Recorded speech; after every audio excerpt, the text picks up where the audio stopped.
Pensa só, um único encontro há quase 1.700 anos poderia ter redefinido completamente as bases de uma das maiores religiões do mundo. Pois é, de acordo com a fonte que a gente vai analisar hoje, foi exatamente isso que aconteceu lá no Concílio de Nicéia. Vamos mergulhar nessa história para entender como esse evento pode ter de fato reescrito crenças e tradições para sempre.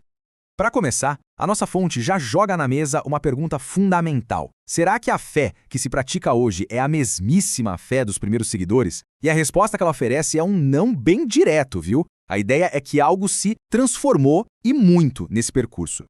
E aqui está a afirmação central que a nossa fonte levanta. Existe uma grande diferença entre o que era a chamada igreja primitiva e o que a gente conhece hoje.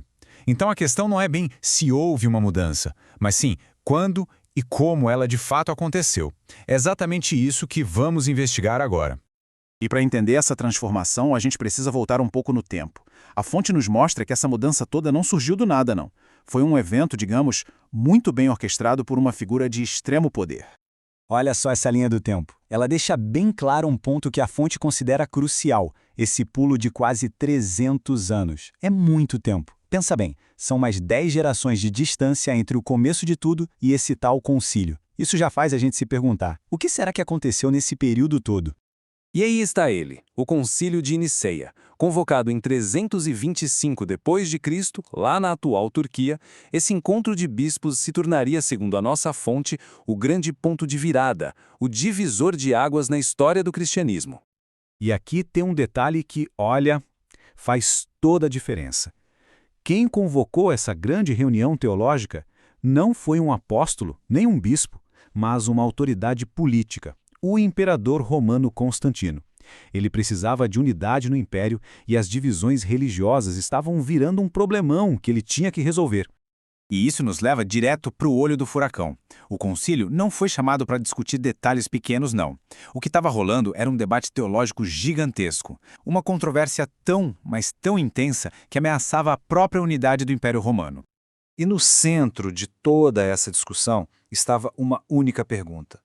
Qual era, afinal de contas, a verdadeira natureza divina do Messias? A resposta para essa questão ia definir a base da doutrina cristã dali para frente. E aqui nesse slide a gente consegue ver bem os dois lados da briga. De um lado, tinha o Ário, que defendia que o filho foi criado, que ele teve um começo. Do outro, o Atanásio, que argumentava que não, que o filho era da mesmíssima essência do pai e que sempre existiu junto com ele. E segundo a nossa fonte, esse tipo de debate filosófico seria algo completamente estranho para os primeiros seguidores da fé. A fonte argumenta que essa discussão teológica super complexa foi algo que surgiu bem depois, o que já sinaliza uma grande mudança no pensamento religioso. Mas o concílio não ficou só na conversa, não. Ele terminou com resultados bem decisivos, estabelecendo regras que, segundo a análise, iriam romper com as raízes e moldar a prática da fé por milênios. E aqui estão os dois resultados mais importantes, segundo o material que estamos analisando. Primeiro, a visão de Atanásio ganhou, virou a doutrina oficial. E segundo, a data da Páscoa foi alterada e, com isso, foi separada do calendário hebraico. E a fonte alega que essa mudança na data da Páscoa não foi uma questão de conveniência. A ideia que se apresenta é que foi uma ruptura de propósito, um esforço para criar uma identidade religiosa completamente nova, separada de suas origens judaicas. E as decisões não pararam por aí, não. O concílio legislou sobre um monte de outras práticas, desde a criação da primeira versão do famoso Credo Niceno, aquela declaração de fé, até regras sobre a postura na hora de orar. Foi, no fim das contas, um esforço gigantesco para padronizar e unificar a fé sob uma única autoridade. Com todas essas decisões, a fonte argumenta que o resultado não foi só uma reforma, foi, na verdade, a criação de um sistema religioso completamente novo, com uma nova base de doutrinas e um novo centro de poder.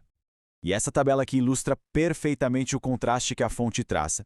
Antes de Nicéia, o centro da fé era Jerusalém, a base era a Torá e os profetas, e a identidade era de um movimento dentro do judaísmo. Depois, o centro muda para Roma, a fundação passa a ser o Credo Niceno e a identidade se torna de uma nova religião, separada. E quanta gente tomou essas decisões tão monumentais? Bom, segundo Atanásio, um dos principais participantes, foram 318 bispos que se reuniram para basicamente definir o futuro de toda uma fé.